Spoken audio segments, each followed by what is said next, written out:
Hey everybody, Happy New Year. I hope you guys are healthy and safe. So we're only 4 days into 2021, but I already have 2021's very first flagship phone. So this is the Xiaomi Mi 11. It's the first phone in the world to run on the Qualcomm Snapdragon 888. Now I've only used the phone for a couple of hours, so I can't tell you if the 888 does indeed bring super amazing, mind-blowing, real-world performance, but I can tell you that if you just go by benchmarks on Geekbench, it does beat the Snapdragon 865 Plus pretty handily. Now you'll notice that this package is a little bit slim. That's because Xiaomi has gone the route of Apple and it's basically not including a charging brick with the phone anymore. But unlike Apple, Xiaomi is still giving customers an option to get a charging brick if they want, at least in China. When you're buying this phone in China, you have the option to get a charging brick completely free of charge. So Xiaomi's not charging you extra to get the charging brick. They're not including it in here because they're hoping some people will be conscious enough to know that, hey, I already have like 6 or 7 charging bricks at home, so I don't need to get another one. I'll try to do my part to help reduce e-waste, because e-waste, electronic waste, is a big deal. So I've used this phone for 2 hours so far. If I have to summarize the phone in one sentence, it would be like, this is like a Xiaomi Mi 10 Ultra, except it's running Snapdragon 888. So it's like a Xiaomi Mi 10 Ultra in that this screen is absolutely stunning. It's an OLED panel, 6.8 inches, Quad HD resolution, so 1440 by 3200, and it refreshes at 120 Hertz. And unlike Samsung, you can actually turn on both Quad HD resolution with 120 Hertz refresh rate. So everything just looks buttery smooth. Now, I don't know how this is going to impact battery life because I've only had the phone for a couple of hours, but you can always dial resolution down to 1080p to save battery life. There's a 4,600 mAh battery in here, so relatively large, and Xiaomi's fast charging tech is quite good. So even if you're running low on battery, just plug it in for like 10 minutes and you're probably good for the rest of the night. Now, what else is new with this phone? The 6.8-inch screen, it's curved on 4 sides, so you have curvature on the left and right side, but also on the top and bottom. So just like the Huawei P40 Pro. Now, if you've handled a Huawei P40 Pro, you'll know that having curves on all 4 sides of the screen, it sounds gimmicky, but actually gives the phone an even superior in-hand feel. Particularly because nowadays we're always swiping up to go home. So when you're swiping up on a screen that's curved, it just feels better for your fingers because you're rubbing your finger across a rounded edge instead of a sharp edge. So between the curves, the screen resolution, and the refresh rate, this is absolutely one of the best panels around. And you gotta keep in mind, this phone, Xiaomi's not selling this at like $1,000. Xiaomi's selling this for 3,999 Chinese yuan. That comes out to $615. Now, overall construction is very nice. You have glass on the front and back. So on the back, it's Gorilla Glass Victus. So this is I believe the newest version of Gorilla Glass. So it should be more drop resistance, shadow resistance if you drop the phone. Although in-hand feel is very nice because of all the curvature. Now, the camera system right here, you see that it's only a triple camera system. You have a 108 megapixel camera, a 13 megapixel ultra wide angle camera, and a 5 megapixel macro lens. So there is no telephoto zoom lens. That means any zoom you do will be digital zoom. But spoiler alert, the camera system is quite good. I'll get into that a little bit more later. Now, what else is new with this phone? Now, the Xiaomi Mi 10 Pro, if you use that phone, you might remember that it had one of the best speaker systems around because Xiaomi had speaker grills at the top and bottom of the phone. The Xiaomi Mi 11 takes that up another level. You have speakers here that are fine-tuned, might be easier to show the box, that are fine-tuned by Harman Kardon. Now, I'm not an audiophile, but Harman Kardon is a relatively reputable audio brand, so they partnered with Xiaomi to fine-tune the speakers on this thing, and it's absolutely one of the best speakers I've heard on a small slab smartphone. Now, what I'm going to do is I'm going to put my wireless mic next to the speaker grill, just go up to just 55-60%. Interview.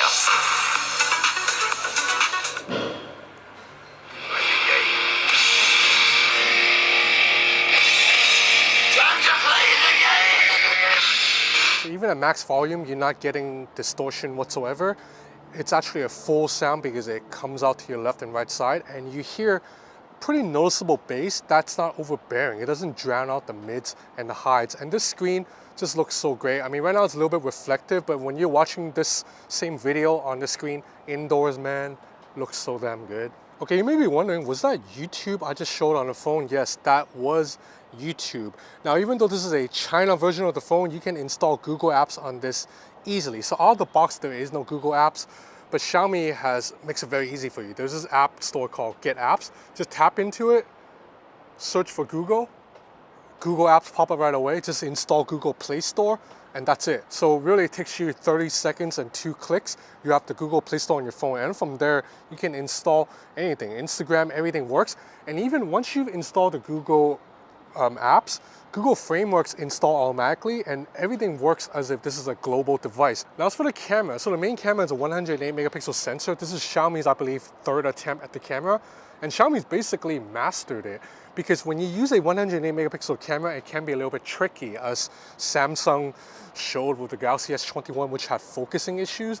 The problem is because when you have so many pixels, you need a larger image sensor, and when you have a larger image sensor, the focus area becomes shallow. It's like a shallower depth of field. So that means if you don't have good software to optimize all that, you might lose focus really easily. That was the case with the S20 Ultra. That is not the case with the Xiaomi Mi 11. Focusing on this is super fast. I'm doing a screen recording right now, so right now the focus is on the camera. I'm gonna put my hand in front, focus on my hand, focus on camera, focus on hand, focus on my camera, focus on the box, focus on camera. So barely a hiccup whatsoever, despite the fact that this image sensor size is 1/1.33 inch. So it's not quite as large as the Note 20 Ultra and the Huawei P40 Pro's image sensor, but it's still among one of the largest. It's the 2nd largest, I believe, in the industry by quite some distance. Like the iPhone 12 Pro's image sensor compared to the Mi 11 sensor, it's really small. So the main camera, as you can see from these photo samples, no issue whatsoever. It's gonna get you excellent dynamic range, excellent colors. It's just one of the best cameras around. It's absolutely flagship quality. Now, as I mentioned, despite the fact there is no dedicated zoom lens on this phone, you can still zoom quite well because of that 108 megapixel camera. So you can go up to 10x zoom, and 10x zoom is still respectable. Even if you jump up a little bit more, like 20, it's still okay.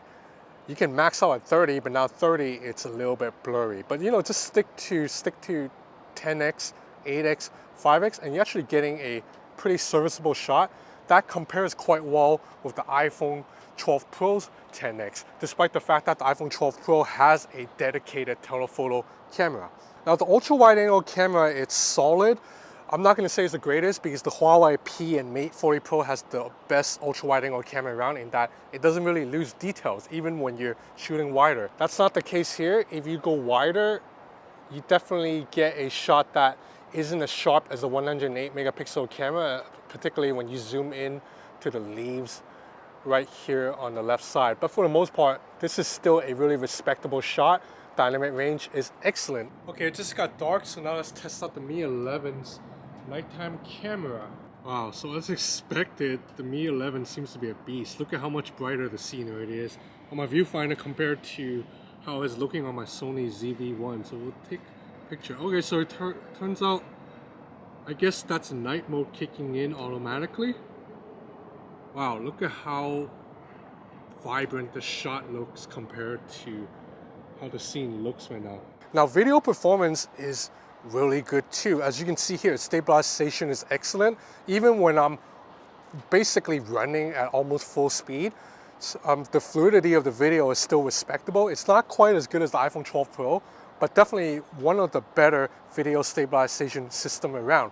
Now, stabilization for ultra wide angle camera is also very good. So that means if you jump into the ultra wide angle camera and then you point the camera at yourself, you can shoot basically like a vlog style video. You can walk around like this, film yourself, and stabilization will be pretty respectable. Now, unfortunately, you cannot see what you're shooting when you're holding the phone like this, but you know that because of the ultra wide angle camera, you're getting a pretty respectable field of view. So you're always gonna have your head, your hair, and your chest in focus. Ultra wide angle camera pointed, the camera pointed at me, so I can't see what I'm filming right now. But now, if you want to record with the front-facing camera, it does a relatively good job too. So okay, so this is footage now with the front-facing camera of the Xiaomi Mi 11. I see it's a little bit softer than the main camera, obviously, but still not bad. Dynamic range looks pretty good. You see, it's not really blowing out the light that badly, a little bit. Now, as I mentioned, I haven't used the phone long enough to tell you about battery life yet, but there's a 4,600 milliamp hour battery in here,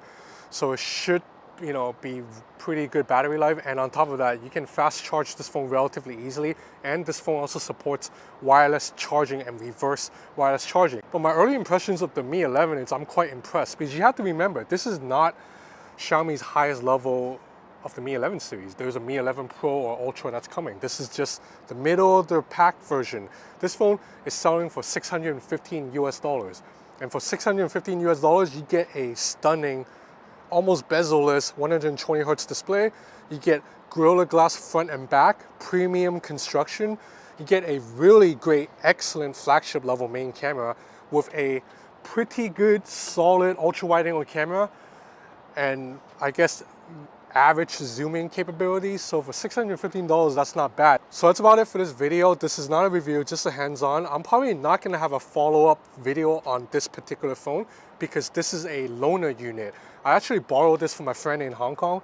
He runs a shop in Hong Kong. He's basically Hong Kong's best importer. Like, he always gets phones from China, from Korea, from Japan before everybody. This phone just went on sale in China like 2 days ago. He already had it in Hong Kong since yesterday. So if you're ever in Hong Kong and you actually want to check out the import phone scene or just get your hands on the newest things, you might want to check out my friend's shop. His store is called Trinity Electronics, and his store is in Mong Kok. I'll have the address in the description below. But thank you to Simon for loaning me this phone. I'm not going to do a review on this because I have to give this back to Simon later tonight. But I'm pretty sure when the global version of this device comes out, I'll get a review unit from Xiaomi. So I'll dig deeper then and have a full video then. This is just kind of like a teaser of the Xiaomi Mi 11, the world's first Snapdragon 888 phone. So that's it for now. Thank you for watching this video. Please subscribe to my channel if you haven't already, and follow me on Instagram at Ben's Gadget Reviews. And stay healthy, stay safe. Thanks for watching.